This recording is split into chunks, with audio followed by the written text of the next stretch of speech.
पिंकी देवी का न वहाँ पे ज़मीन है। ज़मीन किसी दूसरे का है, रंजन यादव का है, और पास में मेरा चौधरीदार हम है, तो मेरी ज़मीन है।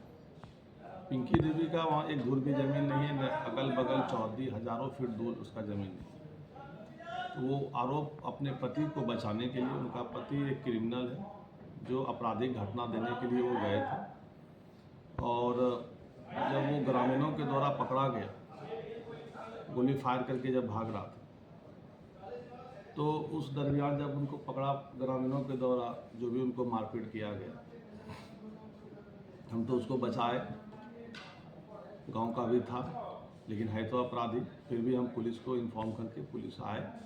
पुलिस उससे बयान भी ली है, पुलिस के पास उसका वीडियो रिकॉर्डिंग भी है, और पुलिस उस चीज़ को अगर पब्लिकली अगर उजागर कर दे तो सारा स्पष्ट हो जाएगा, इतना बात करने का बात ही नहीं बनेगी। और महिला का जो ये आरोप है कि मेरा ज़मीन या जो भी ज़मीन, महिला से हमको 20 साल से भेंट भी नहीं है, और न महिला हमको अच्छे से कभी कोई बातचीत या उनसे हुई हो। रही बात उनकी ज़मीन का, तो जो वारदात जहाँ हुआ है, आप लोग भी जाके देखें कि उनका वहाँ पे उनको पूछे, उनको बुला के जाने कि आपका यहाँ पे ज़मीन है, तो क्लियर रूप से ये पता चल जाएगा कि ये महिला का एक झूठा आरोप है, ये वो बदनाम करने की हमको साजिश है, और उनके पीछे बहुत सारे लोग हैं जो उनको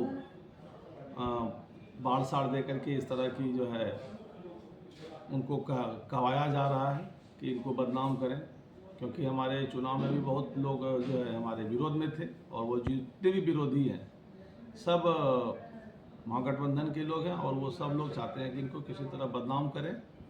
सामने में तो कोई नहीं, चुप चोरी करके सभी लोग कर रहे हैं, और सभी का लगभग हम लोगों को पता चल ही गया है कि किस तरह से वो हरकत कर रहे हैं। और समाज में अगर इस तरह की हरकतें करते हैं तो वो किसी भी स्तर पर गलत है, क्योंकि सही और गलत का आदमी को ये जानकारी होना चाहिए कि गलत और क्या सही है। किसी पे आरोप लगाना ये बिल्कुल ही संगीन अपराध के संज्ञान में हम मान सकते हैं इनको, क्योंकि इस तरह का आरोप कभी न कभी वो झूठ और सच साबित हो ही जाएंगे।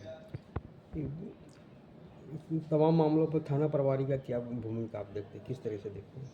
थाना प्रभारी से अभी मेरी बात नहीं हुई है, जो भी बात हुई थी धरातल पे ही हुई थी। धरातल पर उन्होंने जो समझा बुझा, कल जो अपराधी पकड़े गए थे उनको पता चला है कि उनको जेल भेजा गया है, और उसमें जो और भी अपराधी जो वारदात किए हैं, तो हम यही कहना चाहेंगे थाना प्रभारी को कि ये जो वारदात है ये कोई झूठा वारदात नहीं है। दिन दहाड़े अगर गोली थाना से 1.5 किलोमीटर की दूरी पे अगर अपराधी फोड़ते हैं तो ये बहुत ही हम लोगों प्रशासन के लिए, मतलब इसको हम क्या कह सकते हैं कि ये बहुत बड़ी घटना को अंजाम दे सकते हैं। और 1.5 किलोमीटर दूरी पे थाना है, इस तरह का अगर अपराधी वारदात देते हैं तो थाने के हमारे हिसाब से थाने अध्यक्ष को और उनके वरीय पुलिस के माध्यम से उन अपराधी को चिन्हित करके, और वो वारदात आज नहीं किए हैं, उनका वारदात कई दिनों से या कई वर्षों से उनका चलते आ रहा है। तो ऐसा नहीं है कि थाना वाला अगर पता करना चाहे तो उनको पता नहीं हो, क्योंकि हमारे गांव में सभी लोग उनसे इन अपराधियों से सहमे हुए हैं। और आज से नहीं, हमको बहुत बार गांव वाले लोग बोलते थे कि इस तरह का कभी उनके साथ, कभी उनके साथ, कभी उनके साथ, और हमको लगता है मेरे गांव में नहीं, इस जगह 2-4-10 गांव का लोग उनसे भयभीत हैं।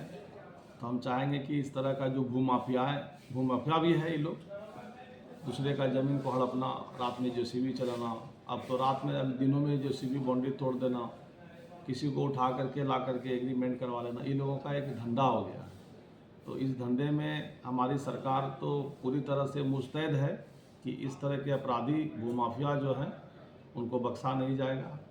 और हमारे गृह मंत्री की भी द्वारा ये बात रखी गई है कि जो भी भूमाफिया है, आपराधिक हैं, उनको बख्शा नहीं जाएगा। और हमारे जो कानून व्यवस्था है उनके उच्च स्तरीय से मांग भी किया गया है। हमको लगता है कि शायद ऐसे व्यक्तियों का और इनके साथ जो संलिप्त हैं या इस तरह के और भी जो व्यक्ति, कोई भी व्यक्ति हो, उनका रिकॉर्ड बन ही गया होगा और बहुत जल्द इन सब पर नकेल कसा जाएगा और समाज हमारा सुरक्षित होगा, क्योंकि हम लोगों का एक ही मिशन है कि हमारा समाज सुरक्षित हो और किसी में कोई भय नाम का चीज़ नहीं रहो, भय मुक्त समाज हो, लोग अपना जीवन खुशी से, खुशहाली से, हमारा महिला, हमारा युवा, बूढ़ा, बूढ़ी, जितने भी हमारे सभी लोग हैं वो सुरक्षित रूप से अपने आप को सुरक्षित महसूस करें।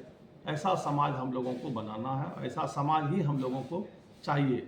और जिस तरह से अभी समाज में जब सरकार दारूबंदी की है, तो इस तरह की जो लड़के होते हैं जो आपराधिक घटना देते हैं, वही लोग दारू सप्लाई करते हैं, वही दारू लाते हैं, क्योंकि आम जन को तो कोई इतना मतलब नहीं है, वो कैसे लाएंगे। तो ये लोग अपना एक चैनल बना करके ये लोग दारू भी लाते हैं। अब दारू के साथ साथ ये लोग हर गांव में कम से कम 20 जगह 25 जगह ये लोग एक व्यवस्था बना करके ये लोग सूखा नशा का भी कारोबार करने लगा। इनको अच्छा पैसा खासा होने लगा तो इसको उसी में मन लगने लगा। तो वो चाहता है कि इसी धंधा को हम और आगे तेज़ी से बढ़ाएं। इसलिए हम लोगों को भी चाहिए, समाज को भी चाहिए और समाज को, जनप्रतिनिधि को, गणमान्य व्यक्ति जो हमारे गांव में बुद्धिजीवी लोग हैं, सभी लोग मिल करके एक क्रांति लाए और कोई भय नहीं हो। प्रशासन अपनी काम करेगी ही, लेकिन प्रशासन पूरा प्रोटेक्ट दे समाज को, तो निश्चित रूप से ये जो समाज हमारा बिगड़ रहा है इसमें सुधार हो जाएगा। जब सभी लोग लगेंगे तब, सिर्फ प्रशासन पे हम लोग छोड़ देंगे तो वो नहीं हो पाएगा, क्योंकि लोग सूखा नशा छोटा छोटा होता है पुरिया में, वो कहीं छुपा देता है तो प्रशासन कैसे खोज पाए।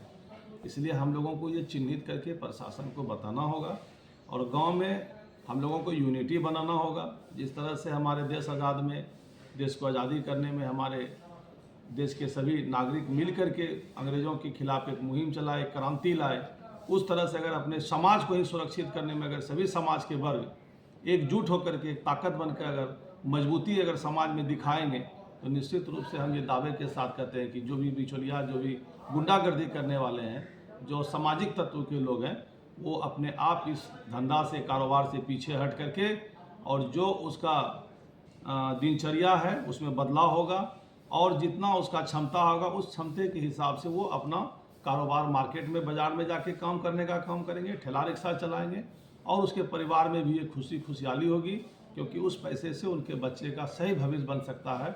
और ये चोरी नुकी करने से, गलत धंधा करने से बच्चे का कभी भविष्य वो नहीं बना सकते हैं, क्योंकि गलत काम से गलत परिणाम ही होता है। तो यही सब है, हम लोगों को समाज में बढ़ चढ़ के तो आगे आना ही होगा। इस तरह के वारदातें होती हैं तो हम लोग जगह गुजरेंगे, कहीं से जाएंगे तो वहाँ तो रुकेंगे ही, और अगर कोई बड़ा घटना होगा तो हम लोग तो पहुँचेंगे ही, क्योंकि हम लोग जब जनता ने हमें अधिकार दिया है, जनता ने चुना है, तो इसी काम के लिए चुना है। ऐसे थोड़ी ना चुना है कि आप जाके घर में सोइए और आराम से रहिए। तो इस तरह की तो हम लोग नहीं करेंगे। और महिला का जो ये आरोप है बेबुनियाद है। अब कोई भी किसी पे आरोप लगा दे, लेकिन हम भी उस पर मानहानि का केस करेंगे कि अगर आप हमारे ऊपर आरोप लगाए हैं तो आप साबित करें कि आपका ज़मीन वहाँ पे था या आपकी ज़मीन पे हमने गया। तो और भी हमारे समाज के वहाँ पे सैकड़ों लोग थे, ऐसा कोई मैटर नहीं, उसका ज़मीन से कोई लेना देना ही नहीं है, और ना उसका ज़मीन हम जानते भी हैं कहाँ है, नहीं है, और उस जगह तो उनका एक ज़मीन, एक धूर भी ज़मीन नहीं है। तो जहाँ वारदात हुआ वहाँ की बात करें तो आपका ज़मीन कहाँ है, नहीं है। अगर आपको ऐसा है तो आप पुनः मीडिया में आए और मेरे साथ बैठें और उन चीज़ों को पूरे समाज के साथ बैठ के आप बात करें कि आपकी ज़मीन पे हम कब गए और कौन सा आपका ज़मीन है। आप खता खसरा दें कि आपका वहाँ ज़मीन है कि नहीं है। तो ये गलत आरोप लगा रही है महिला।